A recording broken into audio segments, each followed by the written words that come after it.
Om Swastiastu. Hari ini saya akan buat tugas video sejarah Desa Adat Cinigahan. Perkenalkan, nama saya Nikola Budiaryanti, absen 29. Perkenalkan, nama saya Neputri Natalia, absen 35. Perkenalkan, nama saya Komang Aprilia Aureli, absen 22. Desa Cinigahan saat ini tidak terlepas dari kata Darmani, Par Cenigayan. Hal ini tersurat dari prasasti yang dikeluarkan oleh para raja yang memerintah Bali kala itu.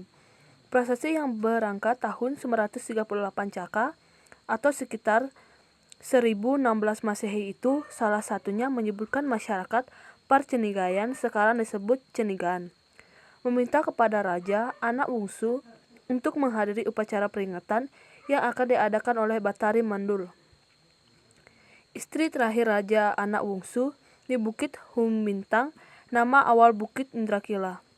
Desa Adat Cenigayan saat ini berada pada ruang lingkup Desa Dinas Dausa. Banyak kisah ataupun cerita turun-temurun yang diceritakan bahwa pada awalnya lokasi Cenigahan berada pada sebuah wilayah yang disebut Padukuhan, di sebelah selatan daripada Pura Bukit Indrakila, yang mana pura tersebut sangat disakralkan, dijaga dan dipelihara oleh beberapa wilayah di sekitarnya, yang disebut Bebanuan. Adapun cerita mengenai perpindahan penduduk dan wilayah Cenigayan, perpindahan lokasi ke daerah saat ini dikarenakan dahulu kala ada sengketa mengenai pembagian air yang menyebabkan perkelahian hebat antar penduduk saat ini dan menyebabkan perpindahan penduduk. Rasa bakti dan rasa tanggung jawab terhadap ide susunan yang disucikan di Pura Bukit Indrakila tetap dijaga dan dilaksanakan sepenuhnya, yang dibuktikan dengan keberadaan prasasti suci yang tersimpan di wilayah Cenigayan saat ini. Pada saat feodalan di Pura Bukit Indrakila pada purnama Kapat sesuai perhitungan kalender Bali, prasasti yang disucikan itu akan diambil dari perahyangan suci dari Desa Adat Cenigayan yang dibawakan ke Pura Bukit Indrakila sampai upacara berakhir. Oleh karena itu, hal itu maka keberadaan Cenigayan tidak lepas dari seluruh rangkaian sejarah keberadaan Pura Bukit Indrakila. Itu sedikit penjelasan dari saya. Agar lebih jelasnya, silahkan simak video wawancara berikut. Om Swastiastu. Om Swastiastu. Selamat siang. Siang.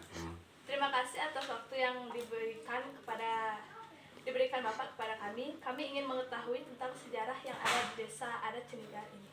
Ya, Suksma, ya, untuk sejarah di Desa Adat Cenigahan ini, sini memang dulunya itu pada saat desa adat berposisi di Sangiang. Nama desa adat itu adalah Desa Parcenigayan. Lama kelamaan terkait dengan fungsi ilmu peninggalan ada kesalahpahaman. Maka dari itu Desa Parcenigayan yang ada di Sangiang itu pindah mencari desa baru. Desa baru itu dinamakan Desa Bukit. Seterusnya sesuai-sesuai juga lama-kelamaan juga dari penduduk Banjar Pipin itu langsung merubah nama Desa Pipin supaya ada kesamaan dengan Parcenigahan yang ada di Sangiang Pagar itu. Penglingsir terus merubah Desa Pipin ini menjadi Desa Cenigahan. Itu sekilas info sejarah Desa Adat Cenigahan. Kalau waktu itu kemungkinan saya tidak tahu, jadi hanya sejarah dari Sangiang Pagar terus pindah ke Desa Pipit. Desa Pipit dirubah menjadi Desa Cenigayan supaya Desa Cenigayan ini mengikuti logika, mengikuti nama desa yang pertama itu adalah Desa Cenigayan.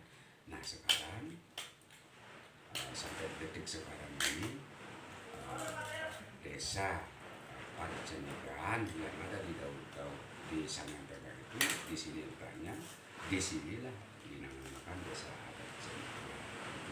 Apalagi Kalau boleh tahu tradisi yang paling unik yang ada di desa ini itu apa? kalau tradisi yang paling unik yang ada di desa adat Cenigan ada beberapa tradisi yang unik. Satu contoh, pada saat sasi kedasa, pada saat selesai melakukan upacara musabah dengan pura hayangan tiga, itu sejarah yang paling unik itu adalah sejarah Nyunyu, upacara Nyunyu, di mana proses upacara Nyunyu ini itu dilaksanakan kepada Paduluan Desa Adat. Setelah itu ada prosesnya satu, itu Paduluan Desa Adat itu yang ngemaling nasi, mencuri nasi namanya. Terus lagi 3 harinya, kalau nggak salah itu lagi 3 harinya, itu ada upacara posa, resedekan. Pada saat posa itulah nanti jero bau yang mencuri nasi itu yang dihukum oleh ikramu untuk membawa punggalan sapi jauh ke pura pemusan yang ada di pura dalam Pariangan Desa Cenigayan. Dan tradisi di sini ini namanya tradisi untuk mengajarkan, melestarikan untuk sesajen itu kepada Ibu Pertiwi.